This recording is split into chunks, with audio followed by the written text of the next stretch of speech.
국민들 걱정이 특히나 커지고 있는 와중에 또다시 윤석열 대통령과 한동훈 대표와의 갈등이 불거졌습니다. 정치부 정재윤 기자와 스튜디오에서 좀 더 이야기 나눠보겠습니다. 정 기자, 정부와 여당이 이럴 때가 아닌 것 같은데 왜 이렇게 갈등이 벌어지는 겁니까? 한마디로 정리하면 성과 때문입니다. 한동훈 대표가 취임한 지 이제 한 달을 조금 넘겼는데요. 이제는 결과물을 좀 내야 한다. 이런 압박감이 있는 걸로 보입니다. 윤 대통령과 차별화를 통해서 60% 넘는 지지율로 당대표에 선출이 된 만큼 거듭 강조하는 게 바로 민심입니다. 네. 그리고 윤 대통령도 의료개혁 완수를 국민들에게 공개적으로 밝혔기 때문에 이제 와서 물러서는 모습을 보일 수도 없는 상황인 겁니다. 당 안에서도 추경호 원내대표는 대통령실과 같은 목소리를 내고 있는 거 아닌가요? 맞습니다. 이 한동훈 대표가 정부에 2026년 의대 증원 유예를 제안하면서 추경호 원내대표와는 따로 논의를 하지 않았다고 합니다.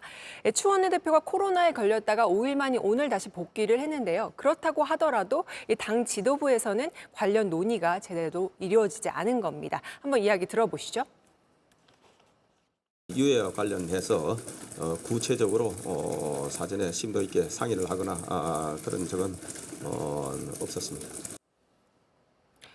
네, 추 원내대표는 의료개혁 관련해서 정부의 지침에 동의하고 당도 함께할 생각이다 이렇게 얘기를 했는데 사실상 한 대표와 다른 노선임을 드러낸 겁니다. 네, 앞선 두 번의 갈등은 인선이나 사명 같이 어떻게 보면 국민의 삶과 직결된 문제는 아니었습니다만 이번은 다르잖아요. 정부와 여당이 해결책을 찾아야 할 상황인데 이번 갈등이 봉합이 될 수 있겠습니까? 네, 그동안 윤 대통령 그리고 한 대표가 갈등을 여러 차례 겪었습니다. 그런데 관계를 회복하는 모습을 또 보이기도 했는데요. 이번엔 좀 쉽지 않을 걸로 보입니다. 네. 윤 대통령을 잘 아는 당내 인사랑 이야기를 좀 나눠봤는데 이렇게 이야기를 했습니다. 이제는 두 사람 사이의 거리가 상당한 걸로 안다. 이런 이야기를 하더라고요. 오늘 상징적인 장면이 있었는데 바로 대통령과 여당 지도부의 만찬입니다. 네. 앞서 전해드린 것처럼 30일로 예정됐던 이 만찬이 연기가 됐는데 한 대표에게는 이 사실을 제대로 알려주지 않은 걸로 보입니다. 이야기 한번 들어보시죠.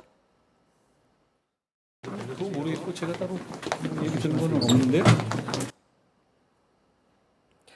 네, 그러니까 여당에선 대통령실이 외부 의견을 잘 듣지 않으려고 한다, 귀를 닫고 있다 이런 우려의 목소리도 나옵니다. 한 친한계 인사는 용산에서 저렇게 나오는데 우리가 어떤 협의를 할 수 있겠냐 이렇게 털어놓기도 했습니다. 여기에 당대표와 그리고 원내대표까지 서로 다른 목소리를 내면서 여당 지도부 자체가 위태롭다 이런 분석도 나오고 있는 상황입니다. 네, 알겠습니다. 오늘은 여기까지 들어보겠습니다. 정재윤 기자였습니다. JTBC 뉴스를 시청해 주셔서 고맙습니다. 저희는 저녁 6시 50분 뉴스룸에서 뵙겠습니다.